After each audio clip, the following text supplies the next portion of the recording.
तो एक बैटरी का positive pole and negative pole तो ऑलरेडी दिखाई देता है, ये प्लस पोल ये माइनस पोल, ठीक है ना। देख लीजिए हमने इसका टाइप कर दिया है, लिख लिया है, ये माइनस पोल ये प्लस पोल है, ठीक है ना। और यदि एक बैटरी का प्लस पोल एंड माइनस पोल जानने के लिए इसके लिए भी आप मल्टीमीटर का हेल्प ले सकते हैं। अर्थात ये मल्टीमीटर का ये ब्लैक प्रोड है, ये रेड प्रोड है, ठीक है ना। ब्लैक प्रोड यहाँ पे रहना चाहिए, अर्थात कॉमन में रहना चाहिए, एंड रेड प्रोड यहाँ पे रहना चाहिए, ठीक है ना। ये जो रोटरी स्विच है, ये जो मल्टीमीटर का ये रोटरी स्विच, जिस रोटरी स्विच को 20 वोल्ट डीसी रेंज में रखना चाहिए, ठीक है ना। तो हमने वोल्टेज मेजरमेंट कर रहा हूँ, देख लीजिए प्लस पोल एंड माइनस पोल कैसे हम डिटेक्ट करेंगे। यदि एक बैटरी का प्लस पोल एंड माइनस पोल का सिंबल यदि नहीं है तो कैसे इसके ये एक वेरी इंपॉर्टेंट सब्जेक्ट है, तो आपको बता रहा हूँ। तो एक बैटरी का प्लस पोल एंड माइनस पोल यदि सिंबल में नहीं है और ये जो स्टिकर में यदि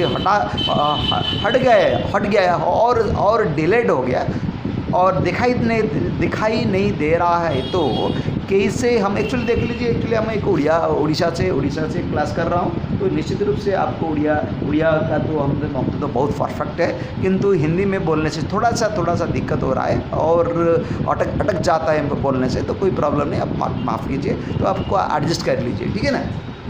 तो एक बैटरी का प्लस पोल एंड माइनस पोल हमने कैसे डिटेक्ट करेंगे और उसका वोल्टेज भी हम कैसे मेजरमेंट करें, उसके बारे में भी आपको दे रहा हूँ, क्योंकि आराम से वेरी सिंपली इजीली कैसे हम माने किसी भी काम को आराम से कर सकते हैं, उसके बारे में आपको पूरा डिटेल्स आपको दे रहा हूँ। क्योंकि ये कम्प्लीटली इलेक्ट्रॉनिक्स का एक सर्किट यहाँ पर रहता है, इस प्रकार का एक सर्किट रहता है जो सर्किट के जरिए ये चलता है, ठीक है ना। तो इस लाइट को हम मरम्मत करने के लिए और रिपेयर करने के लिए हमको टॉप नॉलेज होना चाहिए इलेक्ट्रॉनिक्स का, नहीं तो इतना सहज नहीं है, तो इतना सहज नहीं उसके बारे में उसको मैंने बनाने के लिए, ठीक है ना। एक्चुअली इसके लिए आपको परफेक्ट नॉलेज रहना चाहिए। तो आपको हल्का से दे रहा हूँ, उसके लिए बहुत लंबा क्लास होता है यहाँ पे, ठीक है, कोई बात नहीं। तो नियम के मुताबिक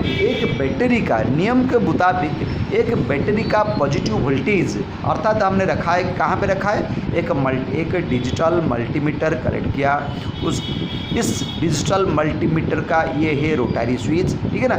उसके जो ब्लैक तार देख रहे हैं ना, उसको हम ब्लैक प्रूफ कहते हैं, उसको हम रेड प्रूफ कहते हैं। रोटरी स्विच निश्चित रूप से 20 वोल्ट डीसी रेंज में रहना चाहिए, क्योंकि नियम कहता है ये 20 वोल्ट डीसी मतलब इस 20 वोल्ट डीसी रेंज में केवल हम 20 वोल्ट डीसी तक ही मेजरमेंट कर सकते हैं। 20 वोल्ट से ज़्यादा यदि हो गए तो हम निश्चित रूप से आगे जाना चाहिए, आगे माने 200 डीसी वोल्ट रेंज में जाना चाहिए, ठीक है ना।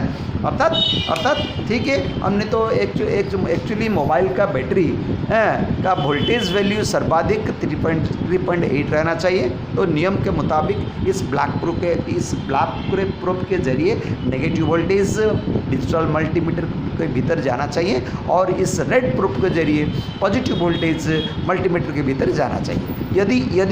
यदि ठीक रूप से voltage plus and minus multimeter के अंदर गया तो स्क्रीन में क्या हो रहा है इसके बारे में थोड़ा सा देख लीजिए। हमने प्लस पोल एंड माइनस पोल नहीं पता लगा के ही कनेक्शन किया, क्या हुआ देख लीजिए, 3.6 वोल्ट और 3.7 वोल्ट माइनस दिखाई दे रहा है स्क्रीन में, देख लिए ना, माइनस दिखा रहा है। माइनस का अर्थात हमने प्रोड को ठीक तरह से कनेक्शन नहीं किया, हमने क्या चेंज कर लिया, देख लीजिए। फिर से चेंज करने के बाद क्या हुआ ना, स्क्रीन में कोई माइनस का सिंबल नहीं आ रहा है। यदि माइनस का सिंबल नहीं आ रहा है तो आराम से पता लगा, आराम से वेरी इजीली हमने डिटेक्ट कर सकते हैं। अभी क्या कर सकते हैं, ब्लैक प्रूफ जहाँ पे है उसको हम माइनस लिख देंगे एंड रेड प्रूफ जहाँ पे है उसको हम प्लस लिख देंगे। अर्थात ये एक वेरी बढ़िया तरीका है कैसे हम एक बैटरी का plus pole and minus pole identify कर सकते हैं। इस एजुकेशन में हमने आराम से पता लग गया, ठीक है ना, बहुत बढ़िया।